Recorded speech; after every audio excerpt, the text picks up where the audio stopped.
என்னது திடீர்னு calling bell அடிக்குது? யார் வந்திருப்பா? திறந்து பார்ப்போம். ஆ, நீயா? உள்ள வாப்பா. ஆமாம், எப்படி இருக்க? பயங்கரமான பசியோடு இருக்கேன். என்னது பசியோடு இருக்கியா? எப்பா, அவ்வளோ பெரிய ஹோட்டலில் வேலைக்கு சேர்த்து விட்ருக்கேன், முக்கு பிடிக்க சாப்பிடாம பசியோடு இருக்கேன்னு சொல்கிறியே? வேலையில் சேர்ந்த மறுநாளே வேலை போயிடுச்சு. என்னது மறுநாளே வேலை போயிடுச்சா? சொல்லவே இல்லை. வழக்கமாக நடக்கிறது தானே, அதை எதுக்கு சொல்லிக்கிட்டு? அதுதான். வேலை போகிற அளவுக்கு ஹோட்டலில் என்னையா தப்பு பண்ண?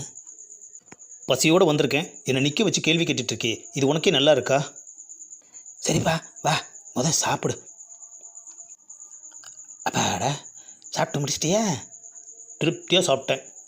இப்போ சொல்லு, ஹோட்டலில் எப்படி வேலை போச்சு? 1000 சாப்பாடு ஆர்டர் கொடுக்கறதுக்கு ஒரு பெரிய பார்ட்டி ஹோட்டலுக்கு வந்திருந்தாங்க.